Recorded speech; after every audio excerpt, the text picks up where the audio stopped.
Simak Pantun Rohani bersama Rere di Salatiga. Bersama saya, Freda dari Salatiga. Dengan Feby di Surabaya. Berdasarkan bacaan hari ini, Jumat 18 Februari 2022, dari Injil Markus bab 8 ayat 34 sampai bab 9 ayat 1.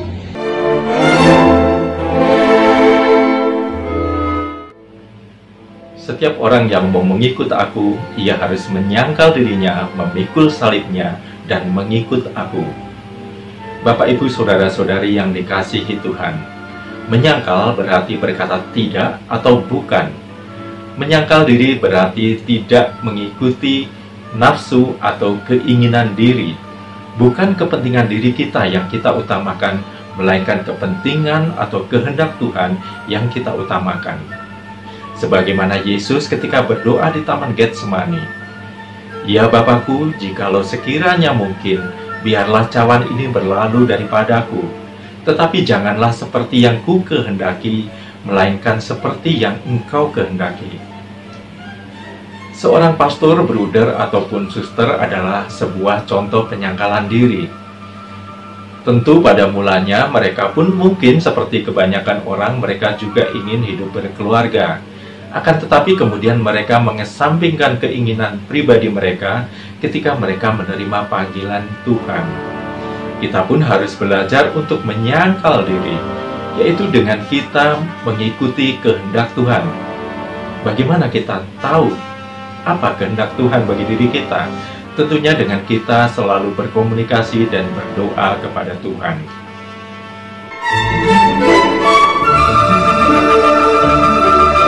Semua diminta membuat haiku.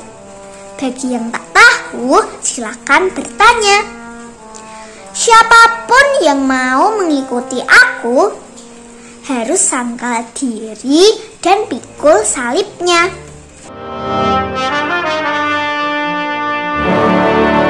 Lantas bagaimana dengan memikul salib? Memikul salib berarti turut menderita bersama Kristus. Jika karena kita menjadi pengikut Kristus, kemudian kita kehilangan kesempatan untuk naik jabatan, apakah kita bersedia? Jika karena iman kita sebagai pengikut Kristus, kemudian kita menolak korupsi sehingga kita tidak kaya, apakah kita siap? Apakah kita bersedia berdagang atau berusaha dengan jujur, tetapi kemudian kita lambat untuk menjadi kaya? Atau apakah kita siap jika karena iman Katolik kita, mungkin kita akan tersisih dari pergaulan hidup di tengah masyarakat?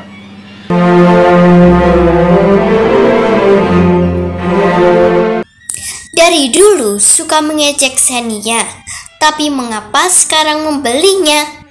Apa gunanya beroleh seluruh dunia, tetapi justru kehilangan nyawanya?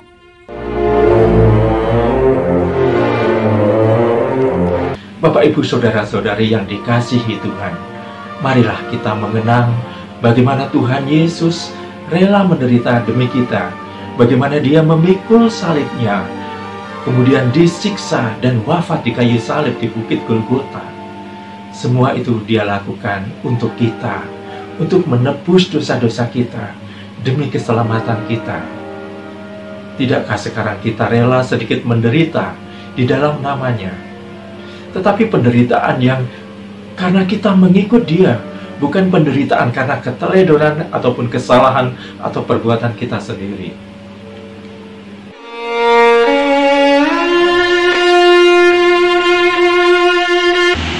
Pergi bertugas tanpa uang saku. Memang hanya Dialah yang bersedia. Bila orang malu mengakui aku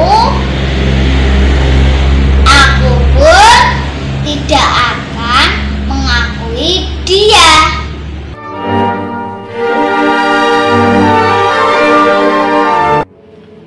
Bapak, Ibu, Saudara-saudari yang dikasihi Tuhan, sepertinya tidak mudah untuk menjadi pengikut Kristus. Sepertinya ada banyak kesulitan yang harus kita jalani, dan ada banyak kesenangan yang tidak dapat kita nikmati. Akan tetapi jika kita menyadari satu hal, yaitu bahwa kita telah ditebusnya, bahwa kita telah diselamatkannya, dan bahwa bagi kita telah disediakannya tempat di rumah Bapa di surga, maka semua kesulitan dan kerelaan pengorbanan kita sama sekali tidak sia-sia. Sebaliknya, jika kita menuruti segala keinginan dan nafsu kita, sehingga kita dapatkan semua apa yang kita maui, tetapi kita kehilangan kasih-Nya, apakah artinya semua itu? Bacaan hari ini mengingatkan kita, apakah gunanya seseorang memperoleh seluruh dunia, tetapi kehilangan nyawanya? Kiranya kita semua senantiasa menyadari hal ini dan dimampukan untuk menjalaninya. Berkah dalam. Benedictio Dei Omnipotentis, Patris, et Filii, et Spiritus Sancti, descenda super vos, et maneat semper. Amen.